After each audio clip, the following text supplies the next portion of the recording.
Today we're going to be talking about top side deck cards that really caught my attention in general out of the Luxury Games Championship Series 8. This past, man, that's a big plug there. So guys, show some love, make sure you subscribe to the channel for more and you guys don't miss out on these cool opportunities to get these cool little tech choice updates. So let's dig on into top side deck trends, shall we?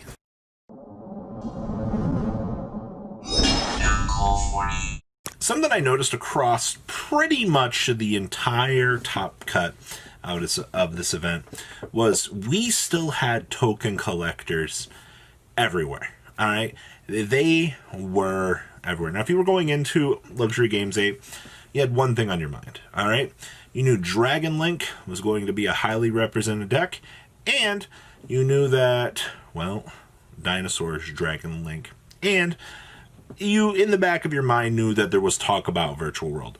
I've heard it from a lot of people, and we talked about it on this channel as well. A Virtual World was VFD Turbo. But a lot of players still brought token collectors to the table because you still have stupid decks like Infernobles.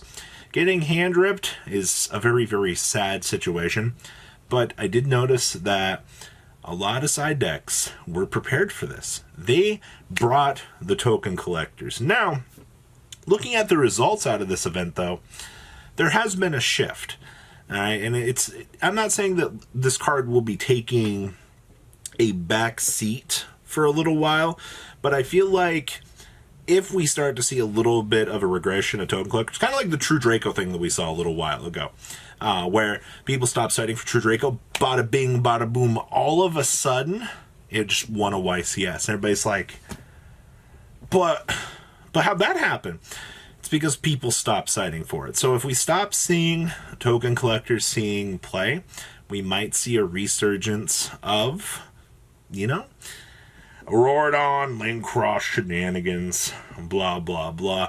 It was really cool because the lack of cards that were present for token collector to be there was very apparent that the card was doing more. They really wanted it to. So it was really nice to see this card in side deck representation. Now, next up, we have the DD Crow Machine. The classic quick effect, and discard this card from hand, target a card in your opponent's graveyard and banish that target. Remember, it says banish anything. It can be a spell and trap. This is actually where you get your mileage out of Crow right now. So with the whole Virtual World, I guess, a boom, with Crow being present actually helped out. All right. Good news is the spell has to banish itself to be able to search for the monster, and the trap has to be able to banish from the graveyard for you to do the level modification. But what if you DD Crow it? I'm not saying that that's the 500 optimal IQ big brain push, because you can also stop certain Dragon Link extensions. You can also stop certain points in the you can technically DD Crow your opponent's smoke grenade. I guess you can hit your opponent's Golden Lord. This card's overall place in the format, it's amazing. All right, like, this is one of the best hand traps of the format, and side decks were taking advantage of this in full force here, because any situation that you need this, especially if you're going second, if your opponent opens up in a fragile state and you're able to Crow away one of their options, you just go plus. Like, it's not even fair at that point. So yes, DD Crow seeing a lot more play inside decks out of this weekend, and it shouldn't surprise anybody. Like I said, getting that ability to remove that key piece, and as I said, every deck can be hurt by Crow, some less than others. I'm looking at you, Invoked. I mean, I guess you can invoke their first monster that they have in the graveyard. Weird things happen, all right? Sometimes you force them into the Purgatrio, but it's very interesting. Next up on our list here is actually the Cosmic Cyclone. Oh, man. Hey, you know that trap card that your opponent just activated? The very stupid gate? Yeah, the Virtual World one. Yeah, the one that destroys? Yeah, I know what you're talking about. What happens if you Cosmic Cyclone it? Ooh, Cosmic Cyclone is falling back into favor in the format, actually, right now. based on, well, Virtual World now getting a chance to see some play. In addition, this is the cool part here. So you still are able to check Eldritch with this, which is very nice. You can still hit the Dragon Buster with this. So why would you not want to play Cosmic in your side deck? When you have a card that can handle so many situations and put you in such a big position. Oh yeah, it even hits Trash Rogue like Mystic Mine. What'd you lose to today, Robbie? Mystic Mine. What happened? I wasn't playing Cosmic Cyclone for all my other matchups. This card is the multi-purposing tool of the format. Well, yeah, I know Twin Twisters exist. Yeah, I know Twin Twisters can pop 2 back row. But once again, we have more spells and traps that now live in the graveyard that get benefiting effects when they go to the graveyard. Why do I want to Twin Twister these cards? Why do I want to discard the resource from my hand when I need that resource to potentially combo, break a board, do something else? And I think a lot of players kind of forget about that. Resource management is key in the game of Yu-Gi-Oh! When you have something like this that's able to multi-purpose function and beat out so many of these other metagame contending, choices, why would you not take it? All right, so, hey, at least you didn't bait and negate from the Herald, right? Next up on our list here is Skullmeister. What did I miss? Skullmeister was, I think a lot of people were ahead of the curve on this. So when a card effect is activated in your opponent's graveyard, you can send this card from your hand to the graveyard to negate that effect.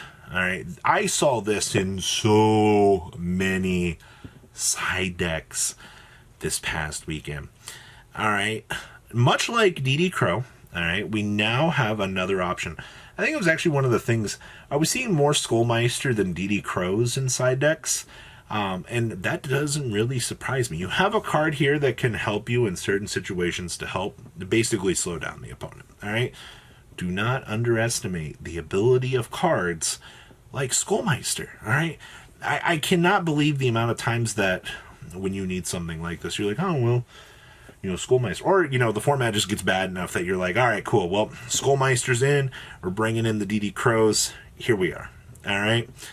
And to top things off, certain things in your Virtual World matchup right here. All right, just slap this bad boy in there, and you can stop some extenders. All right, so it doesn't surprise me to see Skullmeister on the rise. I've seen this card come up in other formats, and it is definitely nicer to see, hey, Skullmeister's getting a little bit of love. Is he as good as Gamma in some situations? No, but he is able to stop spells and traps that banish themselves to do things. All right, I think that that's probably the important thing here. So remember, Gamma can always stop monsters. This does give you more hate towards spells and trap combo ability in general. So hey, Skullmeister doesn't surprise me at all. And the most interesting tech choice out of the weekend goes to the GNOMATERIAL. Oh my god. All right. If your opponent special summons a monster while you control no cards, you can discard this card to make one face-up monster your opponent controls. This turn, the monster cannot be attributed or used for the Fusion, Synchro, Xyz, or Link Summon. You can only use this effect of GNOMATERIAL once per turn. Oh my god, don't even get me started here. So, you can cheese your opponent, wait for them to do some level modification stuff, alright, wait for them to put their last monster on the field for Virtual World, and just slap this bad boy on them right here, and then be like, oh, hey, so by the way, you're not making that VFD this turn. I'm really sorry to tell you that. You also have some other cool interactions that you can do. Being able to slow down your opponent in the Infernoble matchup too is actually really cool. And being able to punish them in Dragon Link. Yes, I'm saying Dragon Link here. There are certain points in the combo that you can annoy your opponent with the GNOMATERIAL, but this was definitely very nice to see. The cool thing with Virtual World is the entire archetype is just gazelles the deck, and being able to slow them down at certain choke points, as I'm going to say, is very nice. So what do you think about these top side deck options out of this weekend. Please leave a comment down below. Tell me what you guys think, and I will see you guys on the flip side. Peace out. Thank you, patrons, for making the ride never truly end. Without you guys' support, well, I would probably be doing Truffle Shuffle videos for a living. Guys, please check out VanCool40 for all of your Cardfight Vanguard content brought to you by MCool40. And if you are looking to pick up singles, check out mcoolgames.com for your trading card game needs. Thanks for watching, everybody.